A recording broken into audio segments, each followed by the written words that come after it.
ang maganda kasi sa Senate Blue Ribbon Committee, makikita mo na magdidiskurso.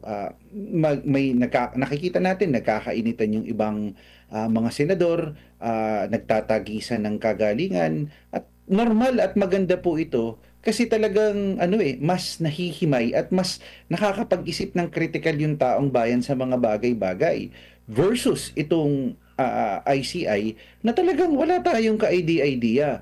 Nananahan lamang tayo kapag nagsasalita si Executive Director Brian Hosaka kapag may nakausap silang ganito o iba yung nangyayari doon sa mismong sasabihin o bibitawan niya basically sa media. Maaaring sinugarcoat na ito, maaaring ipinresinta na ito sa pamamaraan na temper na kumbaga may pag-filter na at the end of the day na kahit na anong gawin natin. Hindi katulad kasi sa Senate Blue Ribbon Committee, naka-live stream kung gusto mo, pumunta ka mismo doon sa plenary, makapanood ka o umattend ka doon, may malaking TV naman sila doon sa labas. Ngayon, kung talagang mabigat, sinususpend nila yung session kung talagang mainit. Pero ang punto, nakikita ng taong bayan. Ang mga taong bayan bandang huli ang nagpapasya.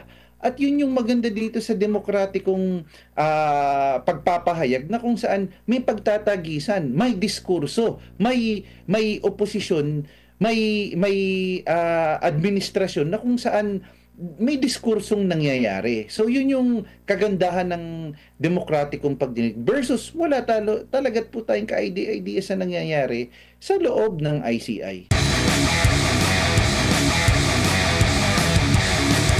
So, ano masasabi ninyo sa nangyaring pagsunog sa ilang bahagi ng opisina ng DPWH? At di pa tayo updated kung ano yung pinaka-final, kung meron bang arason o ano masasabi niyo dito? Sinadya ba? What do you think, Prof, sa nangyari dito? Ano, kasamang Franco, wala na tayong masasabi sa mga nangyayari ngayon. So in so many words, hindi ko rin din ho alam kung ano yung maiisip ko na ano ba to, is it just coincidence? Is it just for example, talagang mere accident? And with all of this, talagang yun nga po, ganyan ang nangyari. Bagamat kanina nag-press con si Secretary Vince Dizon na wala naman daw ho mahalaga o importanteng dokumento ang nasira or naapektuhan or kung ano paman. Pero again, ano po yan po yung hindi natin maiwasan talaga na mag-isip ang taong bayan kung ano ho ba negatibong pag-iisip ng taong bayan kasi hindi naaapis at saka yung timing. Di ho ba sa dami ng nangyayari biglang automatically ito na naman ho yung nangyari. So, hindi ko rin din ho alam kung anong iisipin ko pa na is it just a mere coincidence or is it really an accident? Talagang pare-pareho po tayo nagtatanong kung ano ho ba talaga yung nangyari at ano ang underlying consideration na talaga bang walang ma-assure yung public na walang naapektuhang dokumento na may patungkol dito sa mga maanumalyang flood control program. Dagdagan ko pa yung pagkalito nyo po, Prof. Kasi sa unang statement ng DPWH, meron daw sumabog na computer.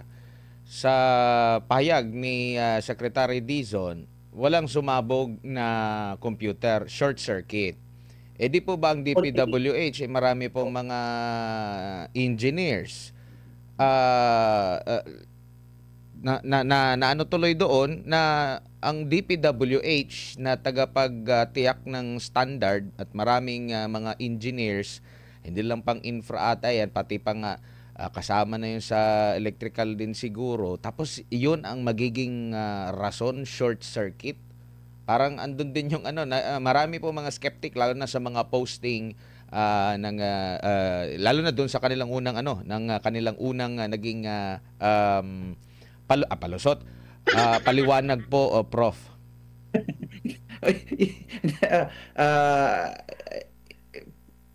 Tama po kayo dyan, kasamang Edmar. So, ano ho ba talaga? Pare-pareho ho tayo nagtatanong. Isa ho, yun nga po, paano rin din ho malilinis yan sa hanay. Ako, wala ho akong masasabi.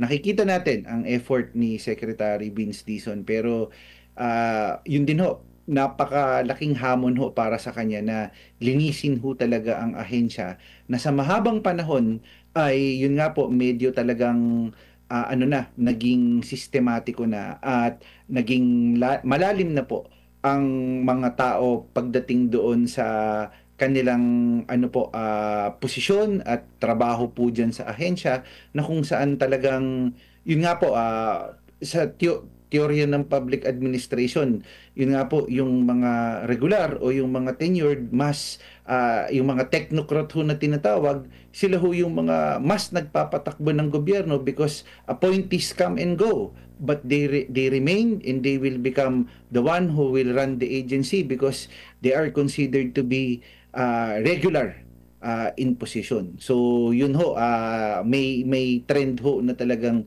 mas dahil may security of tenure po sila, talagang yun ho yung konsiderasyon pagdating po dyan. At dalangin ho natin na ipagdasal din ho natin si Secretary Vince na wag hong mapagod, wag hong magsawa at patuloy na gawin kung ano ho yung tama at mabuti. At sana po yung kasama din ho natin yung taong bayan na malinis ho ang ahensya na siyang talagang punot dulo na nakita itong mga maanumalyang flood control program na po ito. Opo, balikan ko lang yung statement kahapon ni Minority Leader Alan Peter Cayetano. Ang sabi nga niya dito, i-quote ko lang yun sa kanyang Facebook post.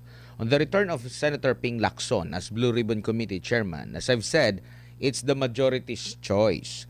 And the minority respects that. We will continue to work with Senator Lacson in the spirit of cooperation and transparency.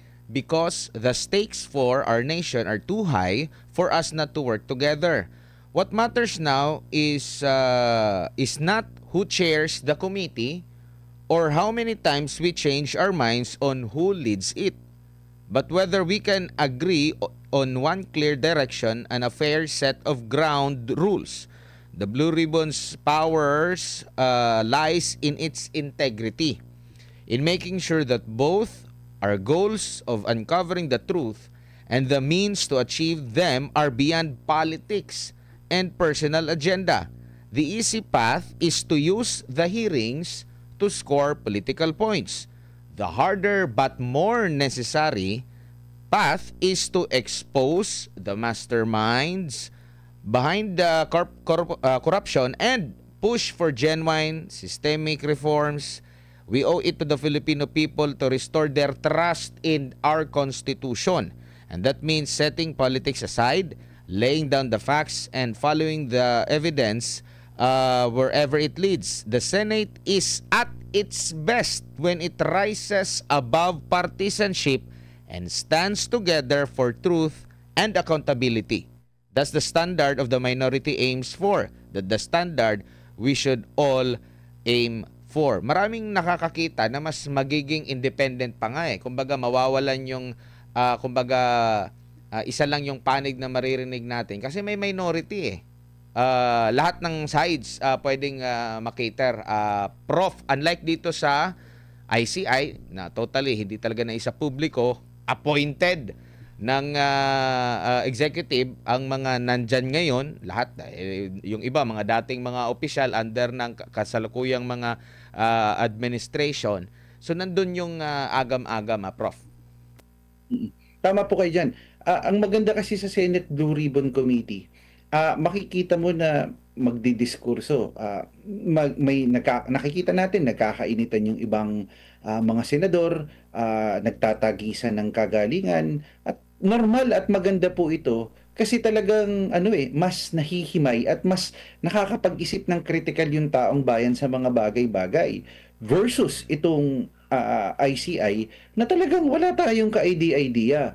Nananahan lamang tayo kapag nagsasalita si Executive Director Brian Hosaka kapag may nakausap silang ganito o iba yung nangyayari doon sa mismong sasabihin o bibitawan niya basically sa media. Maaaring sinugarcoat na ito, maaaring ipinresinta na ito sa pamamaraan na temper na kumbaga may pag-filter na at the end of the day na kahit na anong gawin natin. Hindi katulad kasi sa Senate Blue Ribbon Committee naka-live stream. Kung gusto mo, pumunta ka mismo doon sa plenary, makapanood ka o umattend ka doon. May malaking TV naman sila doon sa labas.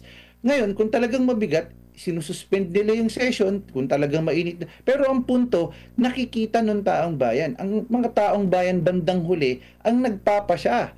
At yun yung maganda dito sa demokratikong pagpapahayag na kung saan may pagtatagisan, may diskurso, may oposisyon, may administrasyon na kung saan may diskursong nangyayari. So yun yung kagandahan ng demokratikong pagdinig versus wala talaga po tayong ka-idea sa nangyayari sa loob ng ICI.